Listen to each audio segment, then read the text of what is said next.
Good morning everyone. सो देखो last class जो अपनी थी IUPAC नॉमेनक्लेचर कोऑर्डिनेशन कंपाउंड का, ये मैटर मैंने यूट्यूब पे अपलोड कर दिया है। ठीक है, अब उसके आगे की क्लास में कोशिश करूँगी कुछ अपनी स्कूल में रिकॉर्ड हो जाए, कुछ घर पे, क्योंकि कोर्स अपन को कंप्लीट कराना है। तो आज जैसे कि मेरे पास टाइम था तो मैंने एक मैटर प्रिपेयर कर लिया है। तो देखो आज का जो अपना टॉपिक है वो है आइसोमेरिज्म। ठीक है, तो देखो आपको अब पढ़ना है आइसोमेरिज्म इन कोऑर्डिनेशन कंपाउंड। तो देखो आइसोमेरिज्म क्या होती है, आइसोमर्स क्या होते हैं, ये बहुत अच्छे से अपन ने 11th क्लास में पढ़ा था। ठीक है, अब इन कोऑर्डिनेशन कंपाउंड के लिए देख लो। तो देखो आइसोमेरिज्म क्या होती है, ऐसा फिनोमिना जिसमें क्या हो, मॉलिक्यूलर फॉर्मूला तो सेम हो। अगर दो कॉम्प्लेक्सेस के बीच में हम देखें, क्योंकि देखो ये क्या है, अपन कौन सा चैप्टर पढ़ रहे हैं, कोऑर्डिनेशन कंपाउंड, तो इसके अंदर क्या होगा, सब अपन इन कंपाउंड्स के लिए देखेंगे। तो देखो जिनमें मॉलिक्यूलर फॉर्मूला तो क्या हो, सेम, लेकिन जो इनका अरेंजमेंट होगा ग्रुप ऑफ एटम्स का, आयंस का, वो क्या होगा, डिफरेंट होगा। तो इस फिनोमिना को क्या बोलते हैं, आइसोमेरिज्म। और जो ये शो करते हैं आइसोमेरिज्म, इसको क्या बोलते हैं, आइसोमर्स। अब देखो इसमें जो फिजिकल एंड केमिकल प्रॉपर्टीज़ होती है ना, वो डिफरेंट करती है। ठीक है, तो अब देखो जो आइसोमेरिज्म है इसको मेनली 2 कैटेगरी में डिवाइड करा है। एक तो है स्ट्रक्चरल और दूसरी है स्टीरियो आइसोमेरिज्म। ठीक है, तो देखो जो स्ट्रक्चरल आइसोमेरिज्म है इसके अंदर क्या होता है, स्ट्रक्चर जो होती है वो डिफरेंट होगी ग्रुप और एटम की वजह से, राइट। और जो स्टीरियो आइसोमेरिज्म है इसके अंदर क्या होगा, जो स्पेशल अरेंजमेंट होगा, स्पेस वाला है ना, स्पेशल मतलब वो है स्पेस वाला, जो स्पेशल अरेंजमेंट होगा ना वो डिफरेंट होता है, राइट। अब आप आ जाओ इधर वापस स्ट्रक्चरल। तो देखो जो स्ट्रक्चरल आइसोमेरिज्म है ये 6 टाइप की दे रखी है। ठीक है, कौन कौन सी है, ionization, hydrate, coordination, linkage, coordination position isomerism और लिगेंड आइसोमेरिज्म। तो देखो जो स्ट्रक्चरल आइसोमेरिज्म है ना, ये 6 टाइप की है अपने कोर्स में, राइट। और जो स्टीरियो आइसोमेरिज्म है ना, इसको फर्दर वापस 2 कैटेगरी में डिवाइड कर दिया। एक तो है ज्योमेट्रिकल आइसोमेरिज्म, जिसको सिस ट्रांस आइसोमेरिज्म भी बोलते हैं, ज्योमेट्रिकल।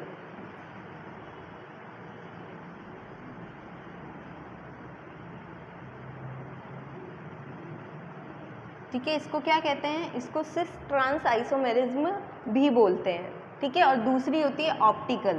तो जो ज्योमेट्रिकल आइसोमेरिज्म होती है ना, इसके अंदर क्या होता है, ग्रुप और एटम की क्या होती है, पोजीशन चेंज होती है। स्पेशल अरेंजमेंट की बात कर रही हूँ मैं, स्ट्रक्चर से इसमें कंफ्यूज मत हो जाना।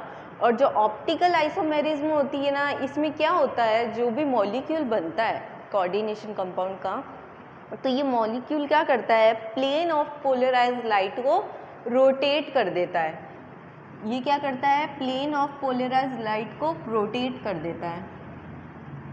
अब देखो हो सकता है आप लोगों ने ये PPL वर्ड पहली बार पढ़ा हो, या फिर आपने 11th में फिजिक्स में पढ़ा होगा PPL क्या होती है, प्लेन ऑफ पोलराइज्ड लाइट। देखो क्या होती है, एक रफली मैं आइडिया दे देती हूँ आपको। जब भी लाइट प्रिज्म से गुजारी जाती है ना, तो ये अलग अलग स्पेक्ट्रम शो करती है। तो क्या होता है, प्लेन ऑफ पोलराइज्ड लाइट ऐसी होती है जो दोनों डायरेक्शन में होती है, इस तरह की।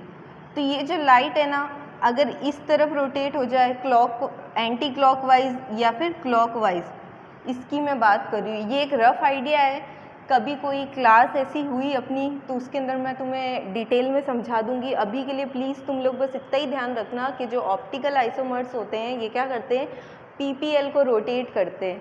ठीक है, clockwise and anti clockwise direction में। वैसे ये भी अपन डिटेल में पढ़ेंगे तब और समझा दूंगी मैं। अब आ जाओ इस पोर्शन पे आ जाओ आप, स्ट्रक्चरल आइसोमेरिज्म पे। तो देखो ये 6 टाइप की होती है। तो पहला टाइप है इसमें आयनाइजेशन। आयनाइजेशन आइसोमेरिज्म में क्या होगा, जो भी आयन होगा ना उसका अरेंजमेंट चेंज हो जाएगा। देखो आप यहाँ पर ये क्या है, CO कोबाल्ट, उसके बाद ब्रोमीडो, फिर एमीन है, और देखो ये आयन कहाँ दे रखा है, बाहर है ना। आयन यहाँ पर क्या है, सल्फेट, अब आप देखो ये एक आयन है, ये भी एक आयन है। अब देखो नेक्स्ट वाले में क्या हो रहा है, इसकी पोजीशन चेंज हो गई। पहले यहाँ पर सल्फेट था जो आयनिक स्फीयर में था, अब क्या हुआ, जो ब्रोमीडो है वो किस में आ गया, आयनिक स्फीयर में आ गया, है ना। तो ये देखो इन दोनों की पोजीशन चेंज हो गई, इसलिए इसका क्या नाम है, आयनाइजेशन आइसोमेरिज्म, क्योंकि इसके अंदर आयंस का चेंजेस हुआ है। नेक्स्ट आइसोमेरिज्म देखो हाइड्रेट। हाइड्रेट के नाम से देख लेना, हाइड्रेट कहीं ना कहीं वाटर से रिलेटेड है, ठीक है। इसका मतलब कहीं ना कहीं वाटर मॉलिक्यूल जो होगा ना उसके अंदर चेंजेस होगा, है ना। तो तुम ये देखो यहाँ पर कितने हैं वाटर मॉलिक्यूल, 6, है ना, और बाहर कितने हैं, Cl3। अब देखो क्या हुआ, यहाँ पर तो हो गया 5, पहले 6 थे, अब कितने हो गए, एक्वा मॉलिक्यूल या वाटर मॉलिक्यूल 5 हो गए और एक Cl अंदर हो गया। क्यों, क्योंकि कोऑर्डिनेशन नंबर देखो यहाँ पर क्या है 6, तो यहाँ पर भी 6 होना चाहिए। तो एक आयन यहाँ पर आ गया अंदर इसमें कोऑर्डिनेशन स्फीयर में, और यहाँ पर क्या होगी, इसका अमाउंट कम। तो कुल मिला के आप ये देखो किसके अंदर चेंज हुआ है, जो वाटर मॉलिक्यूल है ना उसमें चेंज हुआ है। यहाँ पर ज़्यादा थे, यहाँ पर क्या हो गए, कम हो गए, ठीक है। अब नेक्स्ट आ जाओ कोऑर्डिनेशन आइसोमेरिज्म में। तो देखो जो कोऑर्डिनेशन आइसोमेरिज्म है ना वो इस तरह का जो बनता है, कंपाउंड्स जो इस तरह के बनते हैं इसके अंदर शो होती है। एक इनके बीच में ऐसे लगा लेना ताकि आपको पता चले ये इसका आइसोमर है ना, मैंने नहीं लगाया। तो देखो यहाँ पर क्या हुआ, ये क्या है, कोबाल्ट, और यहाँ पर ये क्या है, क्रोमियम। नेक्स्ट देखो इसका जो आइसोमर बना है, यहाँ पर क्या है, क्रोमियम, और यहाँ पर क्या है, कोबाल्ट। अब देखो चेंज क्या आया है, दोनों स्फीयर में चेंज क्या आया है, पहले ये कैटायनिक में था और ये किस में था, एनायनिक में। अब क्रोमियम को वापस किसके अंदर आ गया, कैटायनिक स्फीयर में आ गया, और ये एनायनिक। यानी क्या हुआ, जो कोऑर्डिनेशन बॉन्ड बन रहा था एमीन का कोबाल्ट के साथ, वो अब किसके साथ बन रहा है, क्रोमियम के साथ। तो ये होती है कोऑर्डिनेशन आइसोमेरिज्म, ठीक है। उसके बाद देखो लिंकेज। लिंकेज आइसोमेरिज्म यानी मोड ऑफ अटैचमेंट चेंज होना। आप लोगों को ध्यान होगा एम्बीडेंटेड लिगेंड मैंने आपको करवाए थे, जिसके अंदर क्या था, एक साइनो और आइसोसाइनो का केस था। अगर कार्बन दे रहा है अपने इलेक्ट्रॉन तो साइनो कहते हैं, नाइट्रोजन दे रहा है तो क्या कहते हैं, आइसोसाइनो। अब देखो मोड ऑफ अटैचमेंट चेंज हो गया, यानी मेटल से जुड़ने का जो चेंज था वो हो गया। पहले तो कार्बन से अटैच हो रहा था मेटल, अब किससे अटैच हो रहा है, नाइट्रोजन से। तो देखो यहाँ पर एक नाइट्रो का एग्जाम्पल लिया है। जब नाइट्रो इसको बोलते हैं NO2 को, तब मोड ऑफ अटैचमेंट क्या होती है, नाइट्रोजन, यानी तब नाइट्रोजन अपने इलेक्ट्रॉन्स देता है, ठीक है। अब इसी को ही मैं उल्टा करके लिख दूँ, ये तो देखो सेम आ जाएगा ऐसे, CO NH3 ONO Cl2। समझ में आया कुछ, पहले तो नाइट्रोजन दे रहा था इलेक्ट्रॉन, अब कौन दे रहा है, ऑक्सीजन। और मैंने आपको बताया भी था जब ये ऐसा NO2 की फॉर्म में होता है, जब नाइट्रोजन अपने इलेक्ट्रॉन देता है तब इसको क्या बोलते हैं, नाइट्रो सिंपल, ठीक है। और या इसको और एक और नाम से भी जाना जाता है नाइट्राइटो N, और जब ऑक्सीजन देता है तो इसका नाम हो जाता है नाइट्राइटो O, ठीक है। तो देखो यहाँ पर लिंकेज में समझ में आ गया ना, मोड ऑफ अटैचमेंट चेंज होगा, साइनो आइसोसाइनो, नाइट्रो के अंदर ऑक्सीजन देगा और एक बार नाइट्रोजन देगा, ठीक है। उसके बाद आ जाओ कोऑर्डिनेशन पोजीशन आइसोमेरिज्म। तो देखो ये सबसे ज़्यादा शो करने वाले कौन से कॉम्प्लेक्स होते हैं, जो ब्रिज का फॉर्मेशन होता है या जिनके अंदर ब्रिज का फॉर्मेशन होता है। ये चीज़ क्लियर रखना अपने माइंड में। अब देखो इसको अच्छे से, क्या दे रखा है इसके अंदर, एक एक आयन ग्रुप या एटम को अच्छे से देखना आप लोग। देखो इसमें कोई चेंज नहीं है, चेंज कहाँ आ रहा है, इस जगह, यहाँ चेंज आ रहा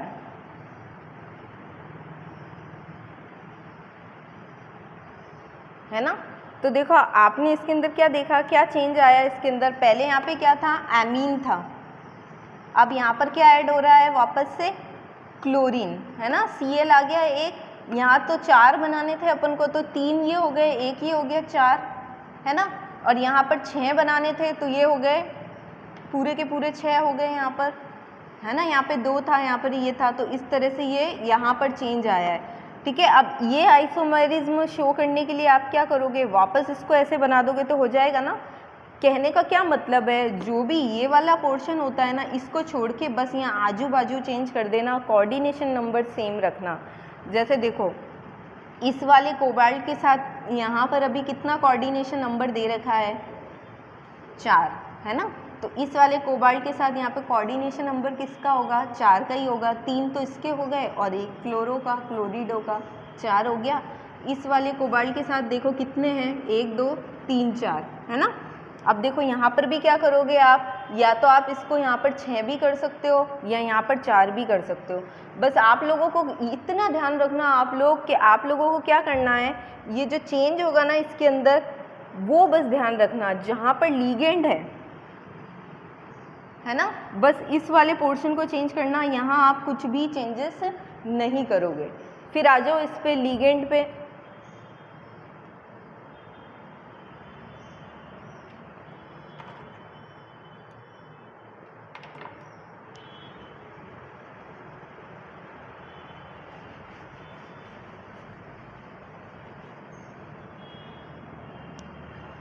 लीगेंड आइसोमेरिज्म, तो देखो ये आइसोमेरिज्म कौन से कंपाउंड शो करेंगे, जिसके लीगेंड के अंदर खुद में ही कुछ ना कुछ चेंजेस आ जाए। कैसे, जैसे देखो इस टाइप का कोई लीगेंड है, अब आप देखो इसकी पोजीशन की क्या है, क्लोरीन की सेकंड पोजीशन पे अटैच है, तो अब इसकी पोजीशन क्या हो जाएगी, 3rd। अगर इसके रिस्पेक्ट से ही मैं अगर काउंट करूँ तो ये पहला, ये दूसरा, ये पहला, दूसरा और तीसरा, ठीक है। तो कहने का क्या मतलब है, पोजीशन चेंज हो जाए। अब ज़रूरी नहीं है तीसरे पे, इसको ऐसे भी बना सकते थे तो ये सही होता, ये 3 है ना। तो ये चीज़ ध्यान रखना, यहाँ पर क्या हो रहा है, लीगेंड के अंदर ही चेंज हो रहा है, तो इसको क्या बोलेंगे, लीगेंड आइसोमेरिज्म।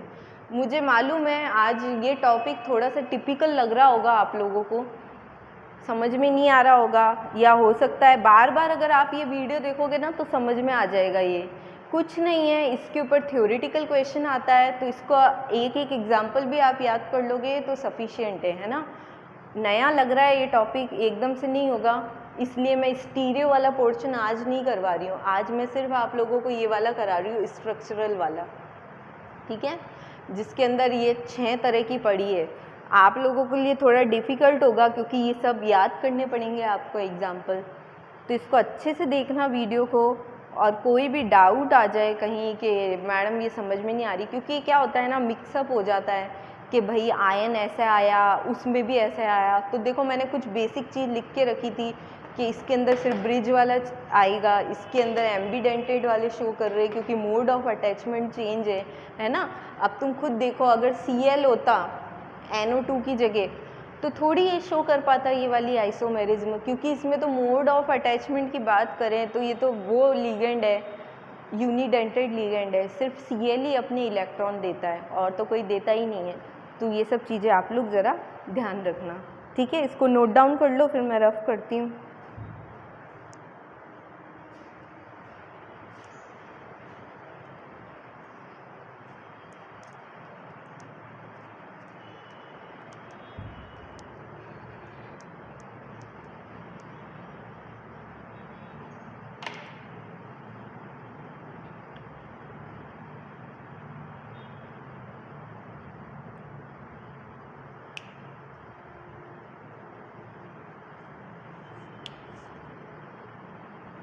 एक चीज़ ध्यान रखना है, यहाँ पर आयन से आप लोग कंफ्यूज मत होना, आयन से कोई फ़र्क नहीं पड़ता है, ठीक है ना। बस यहाँ ध्यान रखना, जो चीज़ यहाँ थी वो चीज़ उठ के यहाँ आ जाएगी, और जो चीज़ यहाँ थी वो उठ के यहाँ आ जाएगी, बस इतना ध्यान रखना। यहाँ पर डिफरेंस होगा तो चलेगा ये, है ना। और प्लीज़ वीडियो टाइम पे देख लेना, 10 से 1 बजे तक का ही टाइम रहेगा जो भी स्कूल में रिकॉर्ड होगी, उसके बाद आप लोगों को यूट्यूब पे नहीं मिलेगी ये सब वीडियोस, तो अच्छे से देखना और ध्यान रखना।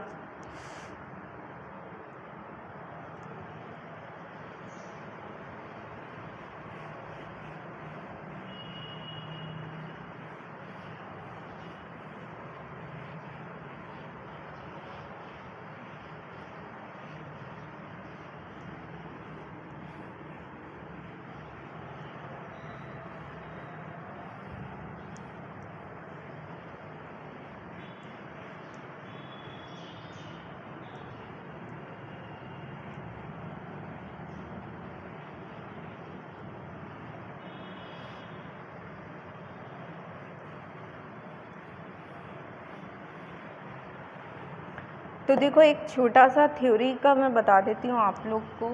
नेक्स्ट था स्टीरियो।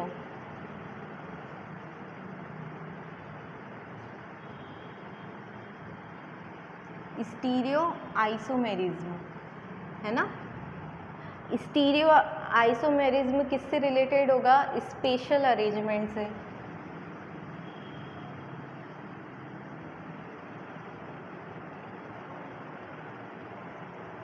है ना।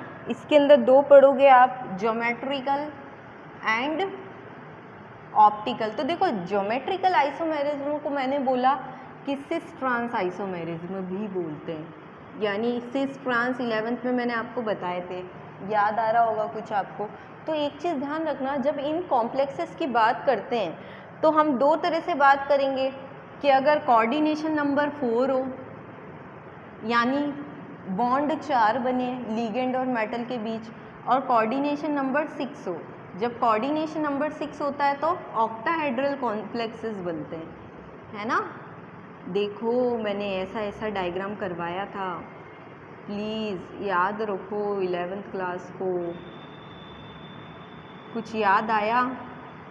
Octahedral complexes.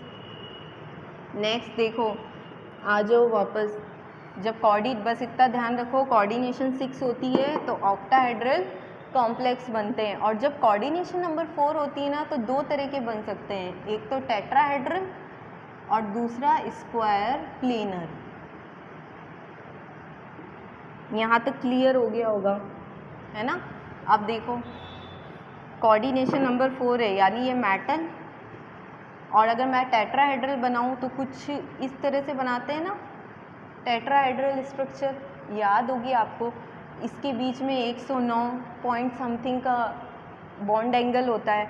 तो ध्यान रखना, जब भी ज्योमेट्रिकल आइसोमेरिज्म की बात करें, सिस ट्रांस की बात करें, तो जो टेट्राहेड्रल कॉम्प्लेक्सेस होते हैं ना वो शो नहीं करते हैं, क्योंकि क्या होता है, ये जो बॉन्ड एंगल होता है ना, आप इस मॉलिक्यूल को पकड़ के अगर ऐसे रोटेट करोगे,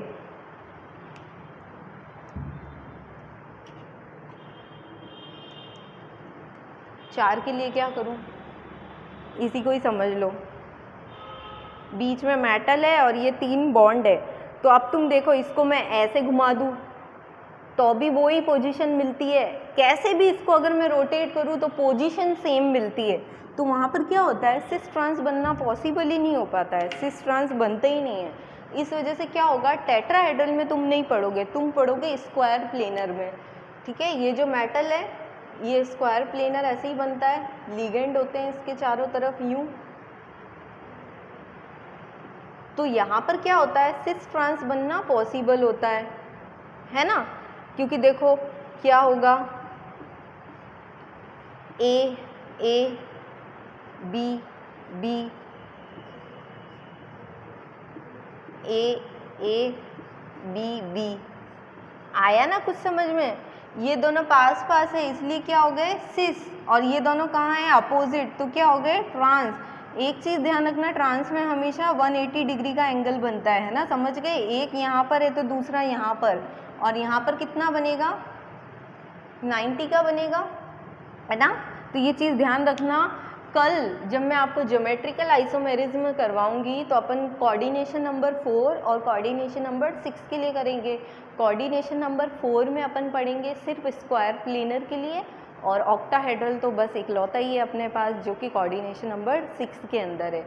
ठीक है, तो इसके भी काफ़ी सारे टाइप्स हैं, काफ़ी सारे टाइप्स आपको बनाने पड़ेंगे। एक चीज़ ध्यान रखना, थ्योरेटिकल क्वेश्चन ये पूछा जाता है कि जो ज्योमेट्रिकल आइसोमेरिज्म है वो टेट्राहेड्रल में शो क्यों नहीं होती है। तो रीज़न मैंने आपको बता दिया, उसके बॉन्ड एंगल के कारण। बॉन्ड एंगल के कारण क्या होता है, सिस ट्रांस पोजीशन मिलती ही नहीं है, उसको कैसे भी रोटेट करते ही सेम पोजीशन आ जाती है, क्योंकि यहाँ बात स्पेस की हो रही है। ये खाली जगह में बीच में एक मॉलिक्यूल है और वो ऐसे ऐसे रोटेट हो रहा है। ठीक है, तो कल मैं यहाँ से कंटिन्यू करूँगी, स्क्वायर प्लेनर के जितने भी टाइप्स है उसकी अपन स्टडी करेंगे। और अगर ज़्यादा कंफ्यूजिंग नहीं हुआ, मुझे ऐसा लगा तुम लोग कंफ्यूज हो रहे हो, तो ऑप्टिकल नेक्स्ट डे करेंगे, नहीं तो ऑप्टिकल भी मैं सोच रही हूँ कल ही करवा दूँ। देखते हैं कल जैसा टाइम होगा उस हिसाब से अपन पढ़ लेंगे। ठीक है।